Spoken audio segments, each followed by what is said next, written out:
Converting between different units of measurement is a valuable skill.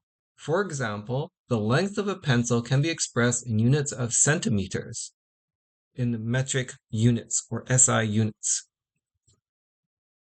Most trade workers use imperial units, so they need to know the length in inches. This video will demonstrate that knowing how to convert between units can be a matter of avoiding a huge catastrophe. This is a true story.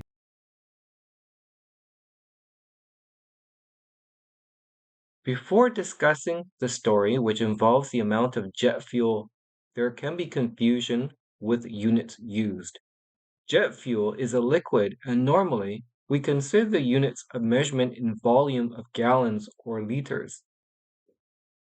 The confusion is complicated by the resistance to change from imperial units to metric units. It is best to express jet fuel in units of mass. Here is the reason.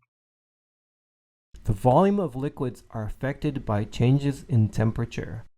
The forces of attraction between molecules become weaker as the temperature is increased, and the result is an increase in volume. Shown here is a PHET simulation from the University of Colorado. Notice the water molecules are constantly in vibrational or rotational motion.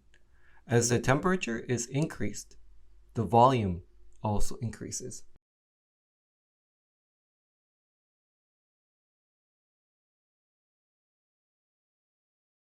The mass of liquids do not change with changes in temperature. Here is the problem.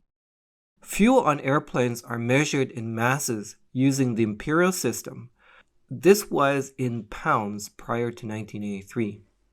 Canada adopted a metric system in 1975, but there was resistance to switch due to the confusion. Number 2 is dipsticks measure the volume in gallons, imperial system, or liters in metric system. A flight from Montreal to Edmonton on Boeing 737 requires 22,300 kilograms of jet fuel.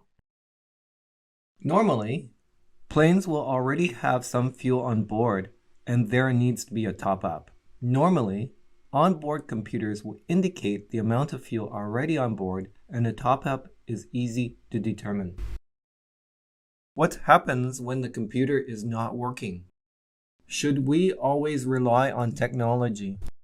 Calculations need to be done manually. This is the true story of Air Canada Boeing 767 Flight 143 from Montreal to Edmonton on July 23, 1983. The plane ran out of jet fuel mid-air and is known as the Gimli glider as the pilot Captain Rob Pearson glided safely into Gimli, Manitoba. The following are clips from Hollywood dramatized movie on YouTube. The movie is called Freefall Flight 174. It still doesn't figure. I don't know, by this reckoning, we got about 11,000 pounds of fuel. Pounds or liters? Pounds. No, hold on, maybe that's kilograms. How much more? I got several thousand gallons left. Gallons? Don't give me gallons, okay? You've got the pride of the fleet, the first 67 in service, and we are now metric. Speak to me in kilo. Sorry, boss, I don't really know that stuff yet. I got my work cut out trying to convert gallons into pounds. Yeah, like if we don't, you just stand by, okay? If they at least convert the entire fleet, instead of just these new planes.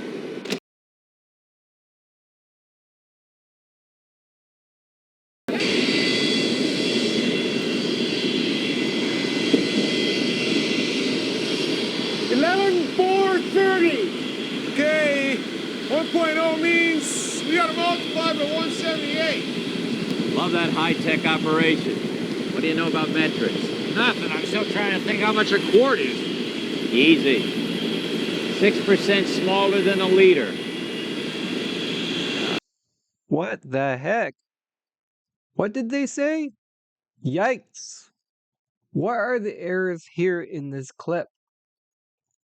Fortunately, the real pilots are more skilled, but a real error was actually made. Manual calculation and the error. Dipstick measurement gave a volume of 7,682 liters. This is the amount of fuel already on board. To determine the amount needed for a top up, this will be the difference between the amount needed for a safe journey and the amount of fuel already on board. It was known that there was a conversion factor of 1.8. The error was not associating units to it. They multiply 1.8 to the volume of 7,682 liters and assumed that this resulted in a mass of fuel on board in kilogram. What is the problem? Doing the calculation, this resulted in 8,472 kilograms, which then this needs to be converted to volume. Taking 8,472 kilograms and dividing by 1.8 results in 4,704 liters of fuel that top up is required. Note the error, the units. You can't properly convert if you don't keep units in the calculation. This will be discussed next. The dipstick measurement of fuel on board was 7,682 liters. This needs to be converted to mass in kilograms. Then having the correct unit-to-unit subtractions can be done, resulting in 16,028 kilograms to add as additional fuel. How would you change into volume? Your answer should be 19,631 liters. The difference between volumes is significant, 14,924 liters.